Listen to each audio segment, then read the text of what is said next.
Okay, good morning to everyone.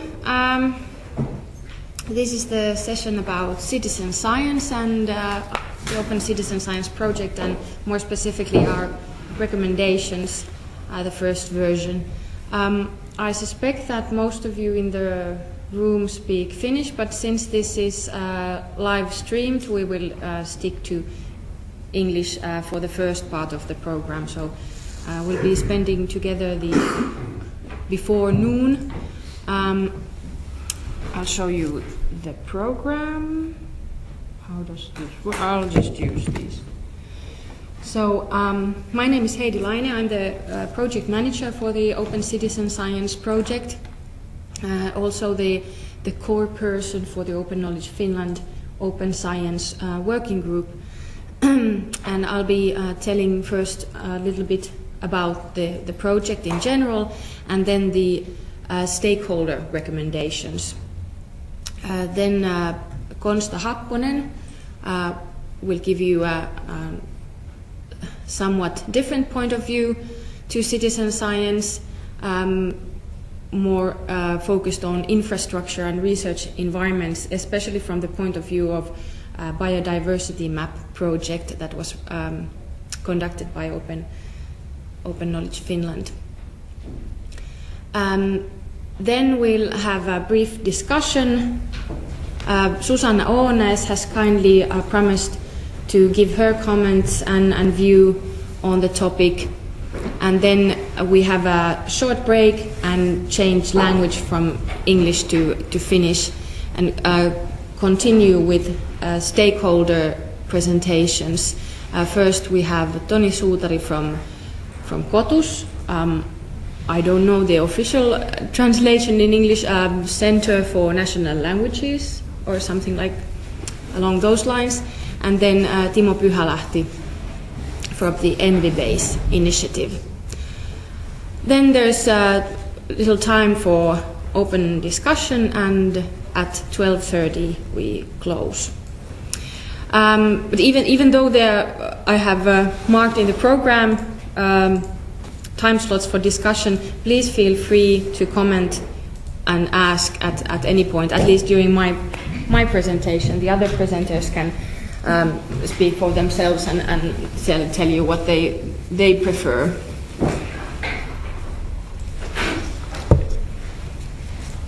So let's move forward with our project, the Open Citizen Science Project.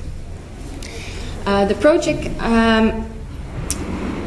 is commissioned and funded by the Open Science and Research Initiative, which is behind this entire event. You have probably been, at least some of you, participating already yesterday and on Monday. So the initiative approached Open Knowledge and asked whether we would be interested in doing a quite small-scale project on citizen science, finding out about the status in Finland, mapping stakeholders, and especially the recommendations were something that the initiative found interesting. Well, what's the motivation behind this? Already the Finnish Open Science Roadmap, which was published in 2014, mentions citizen engagement and participation as something that is part of the concept of open science. One of the goals named in the roadmap is that open science creates new opportunities for researchers, decision makers, business, public bodies, and citizens. And after 2014, the citizen science phenomena, if you will, has grown ever stronger, and it is present also in the European Commission Open Science agenda. And I was glad to notice that the wording at least on the draft Open Science agenda is quite ambitious, and the goal is to bring citizens to the core of research, into setting the agendas and participants during the entire life cycle of a research process, not just as end users. As I already touched upon the goals of the Open Citizen Science Project, but here they are again. So we have tried to create discussion on citizen science. It's been bubbling under for a while, and there's a lot of things that fall under the umbrella or the headline of citizen science, but still often these discussions are not linked, and the citizen science concept is not necessarily used. Of course, it's not always absolutely necessary to have a successful citizen science style action. You can have that without having the label, but for the big picture it would be very useful to connect these dots and to form a holistic view. Also, we've tried to, in our small capacity, to create new understanding on citizen science, to find out about what it is and could be, and then provide recommendations for national level policy action, and that's what we are discussing in further detail today. The project will run to the end of this year, and December is the month when we will be drafting or writing the final report, where we will give a final version of the recommendations, even though since it is open knowledge that is doing this, it's very it is in our nature to have these kind of open and ongoing processes. So by no means the report and the end of this project is not the end of the discussion.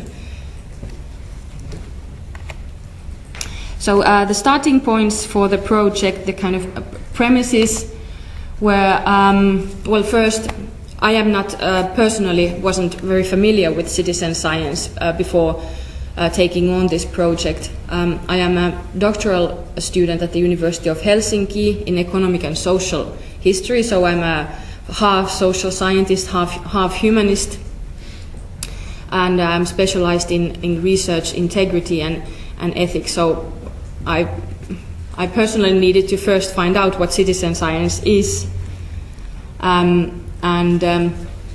so I took as a starting point the 10 principles of citizen science drafted by the European coalition.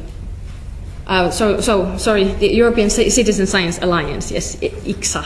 It's always hard to remember the full names behind these abbreviations. One of the things that we are doing in this project is translating these 10 principles into Finnish. They haven't been previously translated, and EXA aims at having them translated in as many languages as possible. Well, first of all, they state that citizen science is a flexible concept. Well, it's a good starting point, but not the easiest one. Citizen science projects actively involve citizens in scientific endeavors, and citizen science projects have a genuine science outcome. So it's not just for the sake of having a hobby. The goal is really to produce new knowledge and new understanding. Well, these were the citizen science projects that I was familiar with. They are wonderful project, very, very successful, but maybe a little one-directional. So when we started to do this, one of the first things that we wanted to establish and understand is why it's good that open knowledge is doing it. What is it that we can bring to the table that some other actor perhaps cannot? and it's the way of working, the open, engaging way. So it was very natural for us to start to consider how to make citizen science something that is less on the left side here as this one-directional, not even a discussion necessarily, but more the situation on the right-hand side of the picture, where all of the actors and participants exchange and cooperate and influence each other. Open Knowledge likes to call itself do tank versus think tanks. Bottom-up way of working is very important to us. We have a lively community. We wanted to engage that community in this process and also to use open by default methods. So all of the documentation of the project is openly available on the project drive. And the doing versus thinking part came from the inclusion of the biodiversity map project into this project. Consta will be explaining that in further detail a little bit later. And we have our main meeting place or platform for the open knowledge, open science community is the Open Science Finland Facebook group, where we have tried to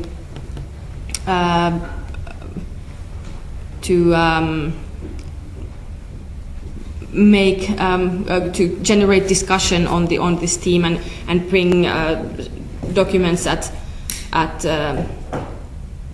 certain intervals in order to get the opinion and the temperature of the community on these issues. The discussion has the level of discussion has varied, but at least everyone has had a chance to say their word. We also launched, for example, a micro-article call, which has produced 6 micro-articles on different topics. They will be published on the Open Science and Research Initiative's Portti web magazine. During this year? Yeah, during this year, and they will also be included in the final report. So, what are the recommendations then? That's what we are gathered around here today. So, what I'm going to present to you are the findings from the stakeholder engagement part, and Consta will be telling you about his observations using the biodiversity map as a sort of a case. So we had at the Science Center Heureka, we had a stakeholder workshop, and many of these ideas and recommendations come from there. Here are some of the actors that we have heard during the process: science centers and museums, all kinds of citizen-oriented activities. Metal detecting community was one that I found very interesting personally. Susanna will tell you a few words today about the microhistory wiki project. My data is something that is very topical in open knowledge at the moment, that there are many links to science and research, and especially citizen science there. Genetic family research, or biodiversity map we have already mentioned, OpenStreetMap, Baltic app, archives, libraries, literature societies, citizen observatories, researchers, of course, they are a major stakeholder in this context, schools, Wikimedia, and governmental advisory bodies, especially the ones that I know closest, the advisory body on research integrity, Committee for Public Information, and the Council for Finnish Academies.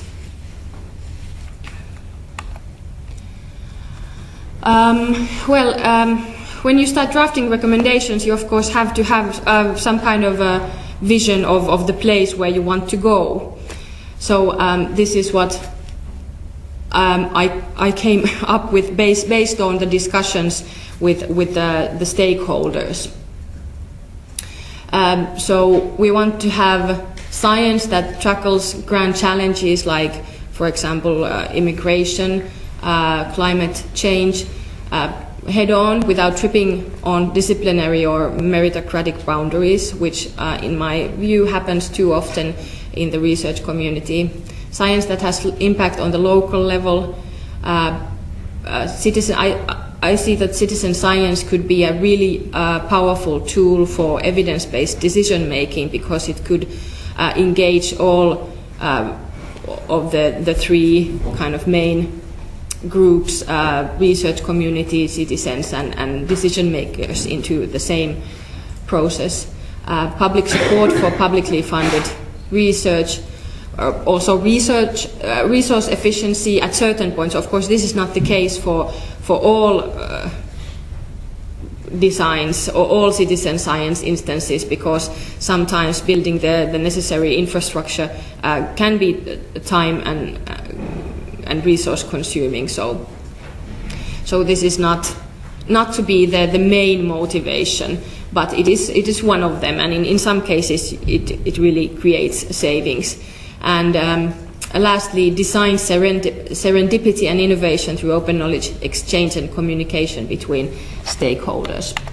So I have two general headings for the recommendations: general recommendations, and then more kind of practical recommendations for the national level.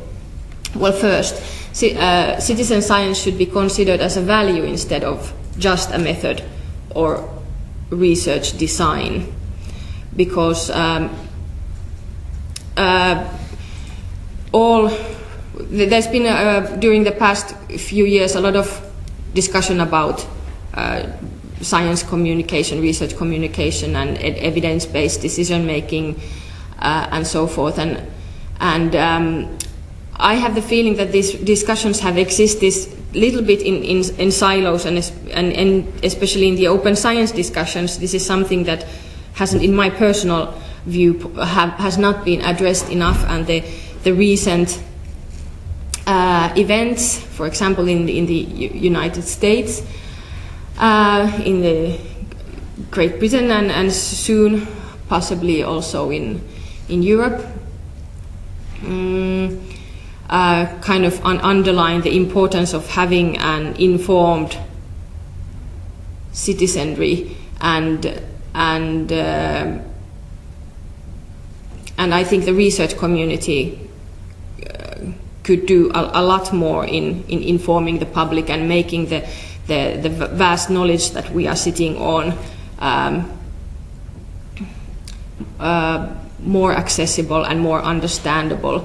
So all research projects and researchers should find out their societal relevance. For like a cosmologist, it might not be so self-evident, but you can always try to communicate what you do and the importance of it, even though if it's not immediate and self-evident. I like the idea of 6 degrees of open science, instead of boxing open science into open data and open access and so forth. At least from a researcher's point of view, this is more useful way of understanding how one could open one's own work. And we could have a similar concept for citizen science, 6 degrees or 306 degrees or 1006 degrees, but still there is a degree of societal relevance and citizen engagement in every research setting and question. So citizen science is an umbrella concept, similarly to open science, something that every researcher needs to kind of take a stand on. Second one, citizen science should be considered as a value instead of Is that the same? Okay, I have accidentally duplicated.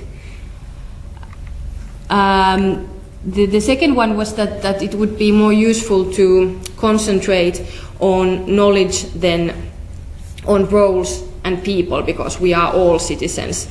So when you look at it from a certain point of view, we all have different roles in our daily lives.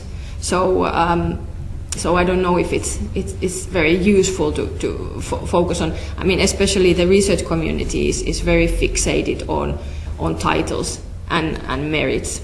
So I don't see that working very well in the context of citizen science. We should recognize multidisciplinarity as a basic requirement for citizen science.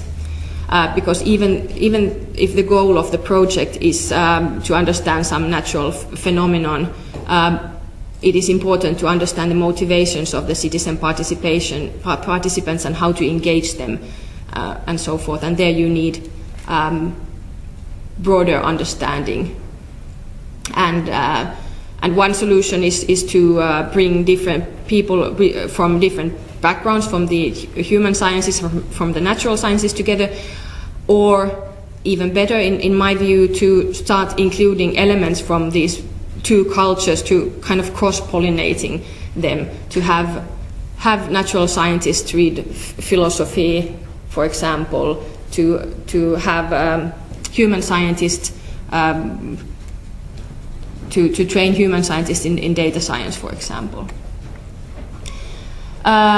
And this is very important to me as a human scientist, and as we are speaking English, the word science is too often understood very narrowly as just meaning natural science, and I would really like to see that become ancient history and have science as a broader concept also in the English language, because that is the language of scholarship to a large extent, to a growing extent.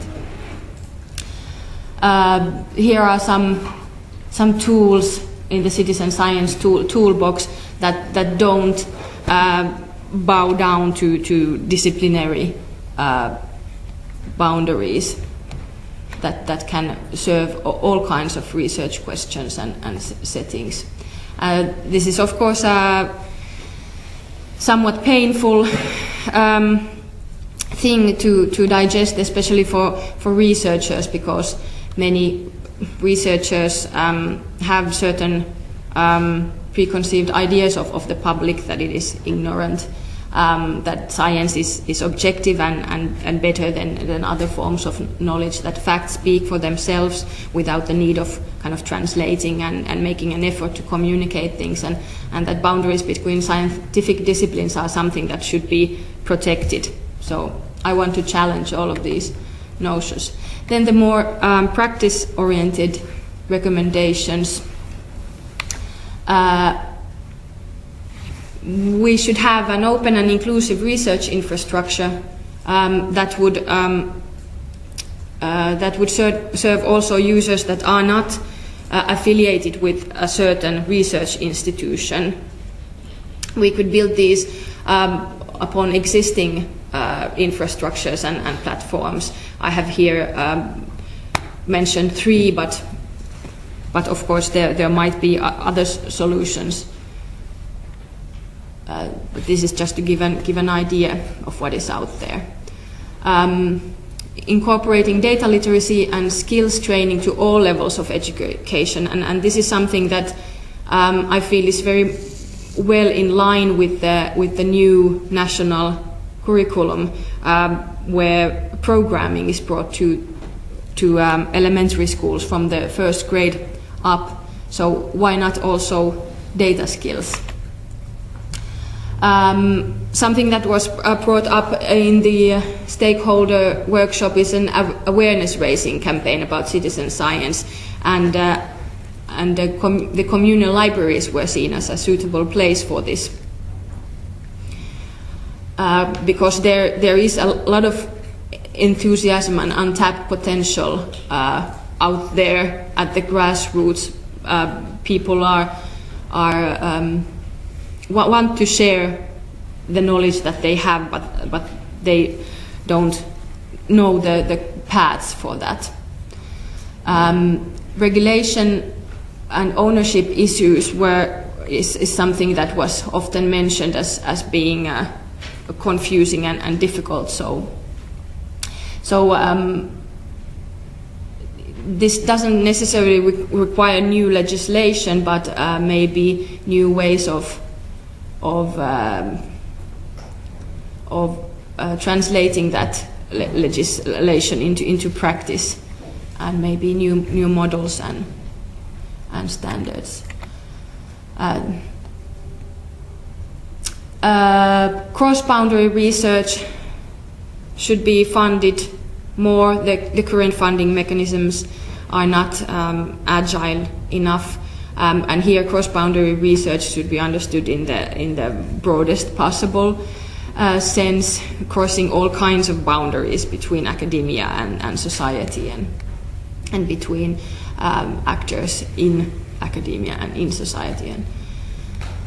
And citizen scientists or researchers should be, of course, rewarded, just like researchers expect to be rewarded from their work with monetary compensation or merit or whatever. Sometimes being able to participate in the scientific process can be a very significant reward for citizen scientists. So it doesn't necessarily have to be like a shiny coin or anything like that. Ensuring quality and excellence it's a big question mark. How can we do that when we are working with non-professionals, people who haven't received any researcher training? So this needs to be worked on. Then more briefly, the three last ones: a citizen science marketplace, where one could promote projects, find participants, cooperators, data, and share practices. That's always important. Practices and platforms for citizen administration of personal data. I know that there are some My Data experts in the room, so please feel free to comment if you want. And then a very specific recommendation last, because there has been some challenges with the biobanks in collecting consent.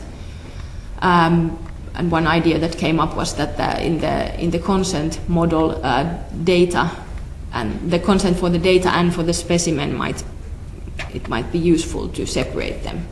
Then the League of European Universities have also come up with their own recommendations for specific actors and bodies, and here are what they recommend for universities. I thought that this might interest this particular crowd, but you can find the whole report on the LERU website.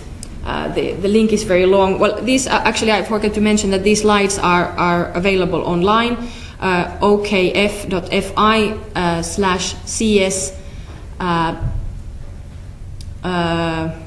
What's that in English? Alaviiva recommendations. So there you can get the link, but you can also, if you Google LERU and citizen science, you will find it very easily. So I strongly recommend that you, if you're interested, as I suspect that you are, since you are sitting here or watching the stream, go and check that out. That's something that we will also take into consideration when we formulate the final version of the recommendations and the report. So that's it. I'm a little over. No, I think I'm pretty good, actually, surprisingly. So you can, if you want to comment something right away, please feel free. I will ask Konsta to come forward. And we can also discuss more after Konsta's presentation. I have one question. Yeah. Yes, there was about these rights issues regarding open citizen science collected data. So practically, is there any ideas or viable solutions for such data collection that has happened already and there has nobody ever thought about anything regarding rights, and there might be data from 20 years and now it's not perhaps possible to open the data because nobody ever asked whether it could or should be opened. So any cases that you have possibly heard where something has been done, kind of overruling decision, yes, let's open this. I personally don't have any cases, so I kind of direct my look towards the people in the room. You have... Yes, Timo Pyhälahti, Syke. I'm not speaking on behalf of Syke on this one because I know that in Luonnontieteiden keskusmuseo Luomus, the National History of Finland, they have been tackling with these issues for a long time because there is observations and images of birds, etc., which has a copyright and so on, and there's a variety of answers which are valid, so there's no overruling things, even actually to my understanding intended, but it's more like a case by case basis, and I would recommend contacting Kari Lahti on this one.